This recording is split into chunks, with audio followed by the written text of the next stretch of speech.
গত শতাব্দীর ৩০-এর দশক, চারদিকে একটাই ধ্বনি, স্বাধীন করো দেশ। কেউ শান্তির পথে, কেউ আবার বেছে নিয়েছেন বিপ্লবের পথ। গোটা ভারত জুড়েই, বিশেষত বাংলার বুকে তখন বিপ্লবের জয় জয়কার। ঠিক তখনই বাংলার এক দৈনিকে চোখে পড়ল এক সরকারি ঘোষণা। শিরোনাম, সূর্য সেনকে ধরিয়ে দিতে পারিলে 10,000 টাকার পুরস্কার। ঘোষণার বাকি অংশে লেখা হলো, 1930 সালের এপ্রিল মাসে চট্টগ্রাম অস্ত্রাগার লুণ্ঠন কার্যে বিপ্লবী দলের নেতা বলিয়া কথিত সূর্য সেনকে যে ধরিয়া দিতে পারিবে বা এমন সংবাদ দিতে পারিবে যাহাতে সে ধরা পড়ে, তাহাকে 10,000 টাকা পুরস্কার দেওয়া হইবে বলিয়া ঘোষণা করা হইয়াছে। এই ঘোষণার সাড়া পড়ে গেল সর্বত্র। কলকাতা তো বটেই, চট্টগ্রামও আলোড়িত হলো।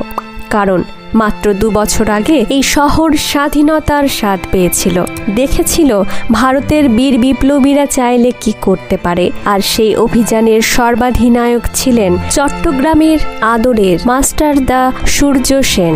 অঙ্কের শিক্ষক হয়েও ছোটবেলা থেকে ছিলেন তিনি তেজস্বী। সেই তেজই বারবার বিপদে ফেলেছে ইংরেজদের। তার নাম জড়িয়ে গেছে একের পর এক লোককথায়। চারপাশে ভিড় করেছে এক ঝাঁক তরুণ তরুণী, তারাই যেন সূর্য সেনের স্বপ্ন।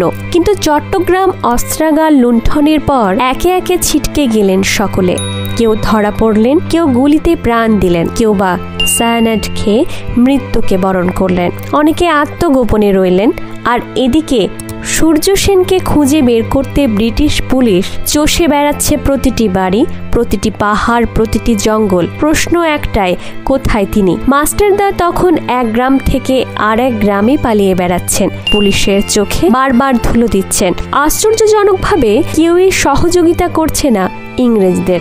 কেনই বা করবে? সবাই প্রাণ দিয়ে হলেও রক্ষা করতে চায় মাস্টারদাকে। 1933 সাল বিপ্লবী ব্রজেন সেন তাকে নিয়ে এলেন নিজের গৈরালা গ্রামে। সেখানে বিশ্বাস বাড়ির বউ ক্ষীরোদপ্রভা বিশ্বাস আশ্রয় দিলেন তাকে।